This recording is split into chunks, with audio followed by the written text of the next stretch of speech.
So last weekend, me and my buddy George were able to test out the new Insta360 GO Ultra in some action sports, specifically skateboarding and rollerblading. There's actually a pretty famous skate park called Lot 11 down in Miami, where we went and we tested out this camera on multiple different skaters, on multiple different skateboards, just, using it as a vlogging camera as well to capture the shots and to put this thing up to the test in real life action sport case scenarios.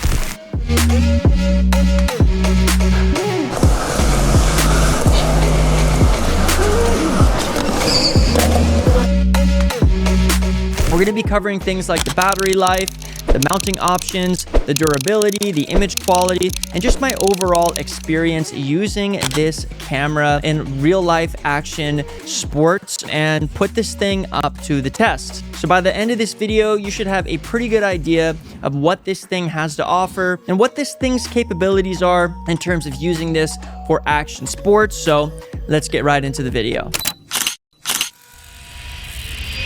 So the first thing I wanted to talk about was the setup of this camera. If you guys don't know George, you can check him out in some of my older travel videos. He's been a friend of mine for a bit of a long time. And we pretty much just met at the skate park. We looked at some of the accessories and we looked at the different modes that this camera has to offer in terms of the wide angle, the ultra wide, whether we were going to shoot this thing in 1080p, 4K, 60 frames per second, 30 frames per second, whatever. But this thing is extremely easy to set up. You can pretty much just turn this thing on directly out of the box, click that record button, and you're already going to be shooting a 4K image. So it does not take very long to set up. It's pretty simple. The menu system was very easy, and within a matter of about 2 to 3 minutes of exploring the camera with George, we figured out the best format that we wanted to shoot with. Now, because this is an action camera and because it is so tiny, and one of the big selling points of this camera is the size and the lightweightness of the overall device, I wanted to touch a little bit about the mounting options. So I got some skating around in. There's some guys killing it with rollerblades. So let's put it on a magnetic, let's put it on one of the rails, or give it to one of the guys and see what we can get. For about 80% of those shots, we actually just clipped this thing on to the front of a hat, and I just pretty much let all of the skaters use the hat that I had or attached it to the hat that they were wearing. And guys, this thing did not fall off. It was very, very, very stable on the hat, despite the fact that a lot of these skaters were going pretty quick and doing some pretty crazy tricks. So in terms of the mounting options, very easy. We're doing some tricks, and we're just showcasing the product, and we have this little clip thing over here. So he's got like a clip that's just clipped on his hat. So this guy's gonna let us put that thing on his head. He's pretty good. And another cool thing is you don't actually need this to record. You could actually not even have this with you at all. There's a little button on the camera. So if I click that button, you'll see this little red light go on, and that means that the camera is recording. So that's another feature that we realized as we were mounting this thing on and off different mounting brackets and so on. I got a few handheld shots holding this device close to some skaters doing some tricks.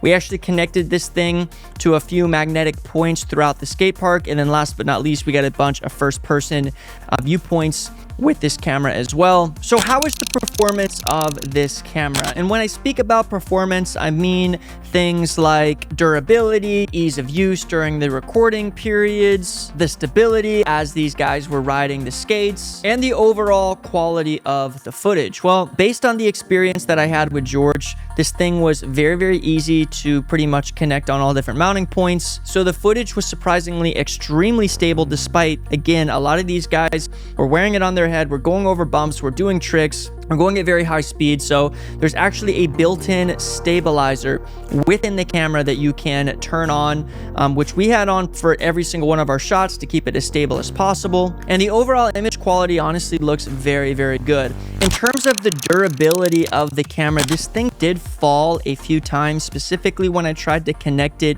to one of the actual skates. As soon as the guy jumped and landed, it fell right off. It didn't have any issues. It doesn't have any sort of scratches. It looks like it did minimal damage. So that's pretty good that the durability held up. I didn't like try to drop this thing 20 feet because I don't want to break the camera, but based on the fall that it had on concrete in the skate park. It held up pretty well, but yeah, the durability was pretty good again for using it at a skate park. So one feature I wanted to touch throughout the video was the battery life. So guys, we used this camera for about an hour and a half shooting at the skate park, off and on of the actual mounting bracket. And guys, by the end of the entire shoot, we still had more than 50% battery left. So for me, that's awesome. I literally had this thing attached to different skaters for 10-15 minutes at a time, pulling it off, attaching it back to this, getting a couple shots and going back and forth. And yeah, this thing lasted the entire session, and I didn't even worry or think about having to recharge it, which was actually one of my worries when, you know, I saw how tiny this thing was, because I was worried that, hey, if I put this on the head of somebody doing an action sport, it's not super convenient to be able to just take this thing off and plug it into a charger when you're in the sport. Like if you were skiing, if you were skateboarding, if you were doing some sort of action sport where you can't easily access it. But yeah, the battery life was extremely good, and only positive things to say in terms of the sessions that I had with the camera at the skate park. So image and color quality. Looking back at the footage, guys, it definitely looks like an action camera. It looks kind of like a GoPro image, maybe even a little bit wider based on the comparisons that I had. Now, unfortunately, this camera does not offer any sort of log or flat color profile, so you're gonna have to use the color profiles that come within the camera. All of the shots that you're gonna see throughout the video are just the base, you know, regular generic color tab that comes within the camera. But the overall image quality and color looks, I think, pretty neutral. It looks pretty good. It just looks like any other action camera that's on the market, but it is 4K and it does shoot up to 60 frames per second. So I'm actually going to slow down some of these clips, do a few little slow motion parts so you can see that you can capture some pretty cool slow motion clips with this camera at 60 frames per second, being able to slow it down, you know, 50-60%. And yeah, overall the sharpness, the dynamic range is pretty decent. Again, this is not a DSLR camera, so you're not going to be getting the best image quality in the world, especially for the size, but it's definitely going to be sufficient enough for action sports, which is, you know, the reason we're making this video. So in terms of the audio test. All right, guys, 2 years. 2 years was the last time I hopped on a board, and I rolled my ankle really nasty at the skate park. So I'm happy I was still able to kickflip and ollie and do really basic tricks, but a win is a win, guys. So let's take it home. We got some good shots here. Let's keep it rolling. I think that for action cameras, most of the time people don't care so much about the audio anyway, because a lot of this footage is going to be used for montages or as B-roll. If you're going to be using this thing for a vlogging camera, that's a different story. On this video, we're really just trying to touch base on the action capabilities. So I'll put a link down in the description of a video that I do more in depth about the audio on this thing. Overall, it's good. It's not the best, but it gets the job done. You can see that the microphone on this thing also is right there on the front. So in terms of speaking to it, you're just going to kind of want to, you know, whatever it's pointing to is where it's going to pick up audio. So another big thing about action cameras is going to be ease of use, because when you are out doing the sport, when you are out in the middle of, you know, completing these tasks, the last thing you want to do is deal with messing with your camera, dealing with a malfunction, dealing with making sure that it's on. This thing is extremely easy. So you're going to have a record button both on this part of the camera, as well as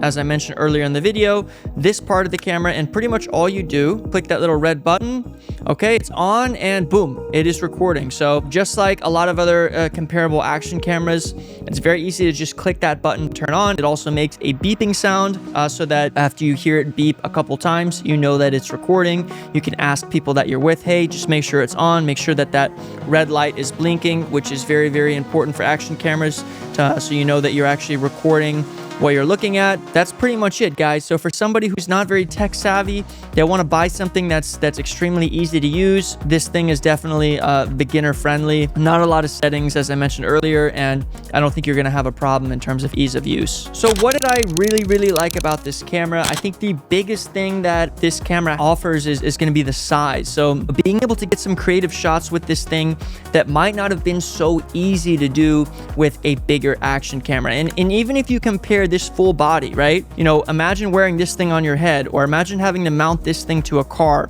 or put this into a tight space.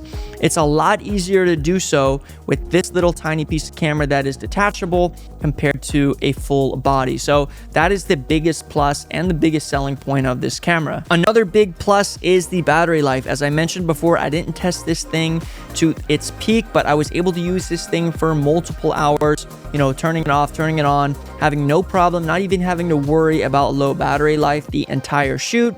That is a huge plus, especially again for the size of this camera. And last but not least, the biggest plus I think is that magnetic mounting point.